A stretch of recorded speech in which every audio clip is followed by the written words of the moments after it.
तमाम ॾिसी रहिया आहियो महबूब न्यूज़ नेटवर्क। हाज़िर आहिनि इन वक़्त जो ख़ासि ख़बरूं। पाकिस्तान पीपुल्स पार्टी जे मरकज़ी इत्तलात सेक्रेटरी शाज़िया मरी चयो आहे LNG ख़रीदारी में 83 अरब रुपयनि जो नुक़सान करप्शन जी कहाणी आहे। इमरान ख़ान बि मुई भला आहे। इमरान ख़ान जो हिकु रुख करप्शन ख़िलाफ़ रोइण आहे त वरी ॿियो रुख ग़रीब अवाम खां फुरमार करे पंहिंजो पेट भरणु आहे। हुन चयो त मुल्क में तब्दीली जूं दुआऊं कंदड़ मुल्की मईशत सां जुड़ियल हो। वज़ारत में ATM मशीन खे विहारे छॾियो आहे जेके रगो पंहिंजा पेट भरण में पूरा आहिनि। इमरान ख़ान खे ख़बर आहे त हू बहिराणे इक़्तिदार में न ईंदो, उन करे हुन करप्शन जी बाज़ार गरम करे छॾी आहे। मुल्क में रिकॉर्ड महांगाई गरीब अवाम जो जीअण जंजाल बणाए छॾियो आहे।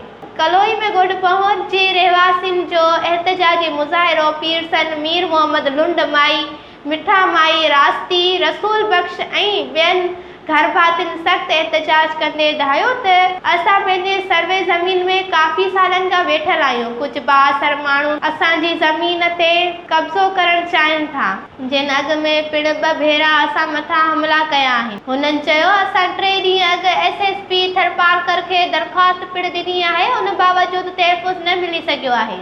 हुननि आला इख़्तियारनि खां मुतालबो कयो आहे त जवाबदारनि ख़िलाफ़ कार्रवाई करे मामले जी शफ़ाफ़ इंक्वायरी कराई वञे।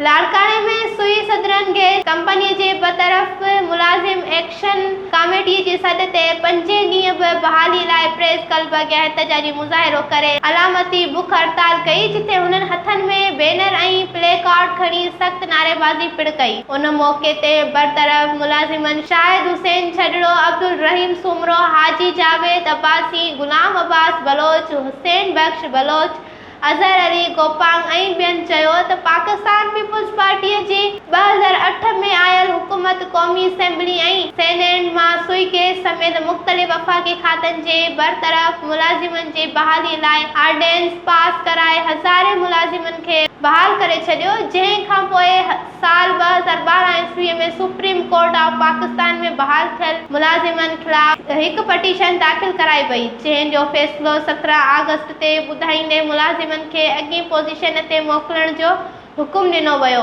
पर सुई सदरन गैस कंपनीअ तरफ़ां सुप्रीम कोर्ट जे फ़ैसिले जी आड़ में 16,000 मुलाज़िमनि खे बरतरफ़ करे छॾियो। हुननि चयो त असांजूं उमिरूं 54 खां 58 साल आहिनि। उमिरि जे हिन हिसे में बेरोज़गार करे असांजे घर भातियुनि खे बुखूं काटण ते मजबूर कयो वियो आहे। मुलाज़िमनि वज़ीर आज़म इमरान ख़ान समेत ॿियनि वसवारनि खे अपील कई त सुई गैस जी बरतरफ़ समूरनि मुलाज़िमनि खे बहाल करे छायल बेचैनी ख़त्म कई वञे। ठल भरिसां कब्रिस्तान जी ज़मीन ते कब्ज़ो ख़िलाफ़ कोठाणे जो एहतजाज मुज़ाहिरो मोहम्मद उमर कंडराणी में दरगाह यार मोहम्मद शाह जे कब्रिस्तान ते बाअसरनि पारां मुबैना कब्ज़े ख़िलाफ़ ॻोठाणे फ़क़ीर ज़हूर अहमद कंडराणी पारां अॼु ॿिए ॾींहं बि एहतजाज कयो। हुन चयो त ॻोठ जे कब्रिस्तान जी ज़मीन ते बाअसर कब्ज़ो कयो आहे। कब्ज़े जे ख़िलाफ़ मुसलसिल गुज़िरियल 4 वरियुनि खां एहतजाज करे रहियो आहियां, पर को बि तदराक न थी सघियो आहे। हिन चयो कब्रिस्तान जी ज़मीन ते बाअसर कब्ज़ो कंदे फसल पोखे रहिया आहिनि। उन जी शिकायत करण ते मुंहिंजे मथां कूड़ा केस बि दाख़िल कराया विया आहिनि। हुन घुर कई त कब्रिस्तान जी ज़मीन तां थियल कब्ज़ो ख़त्म करायो वञे। हैदराबाद सैलानी वेलफेयर ट्रस्ट जे ताउन सां इसरा यूनिवर्सिटी वेलफेयर अस्पताल में गरीब ऐं मुस्तकिम माण्हुनि लाइ मुस्तक़िल बुनियाद सैलानी लंगर खाने जो आगाज़ कयो वियो आहे।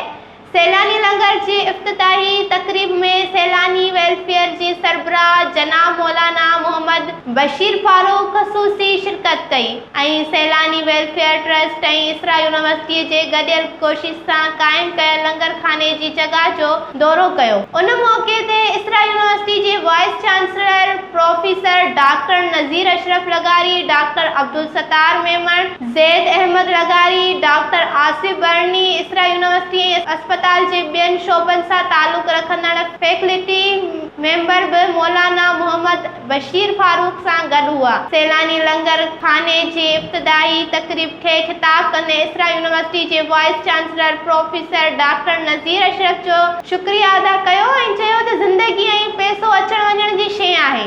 उन लाइ असांखे दुनिया ऐं आख़िरत जी तयारी करणु घुर्जे ऐं बुखायल खे खाधो खाराइण अफ़सर कमु आहे। इसरा यूनिवर्सिटी जे इन मदद ते वाइस चांसलर प्रोफेसर डॉक्टर नज़ीर अशरफ लगारी खे इन नेक कम में शरीक थियण ते ख़राज तहसीन पेश कया थो। प्रोफेसर डॉक्टर नज़ीर अशरफ लगारी चयो त असांखे उन ॻाल्हि जी अहमियत ऐं क़दुरु मालूम आहे जेको कमु मौलाना मोहम्मद बशीर फारूकी साहब ग़रीबनि लाइ करे रहियो आहे। नाज़रीन, ही हुयूं इन वक़्त ताईं जूं ख़बरूं। वधीक ख़बरुनि ऐं अपडेट्स लाइ ॾिसंदा रहो असांजो YouTube चैनल महबूब न्यूज़ नेटवर्क।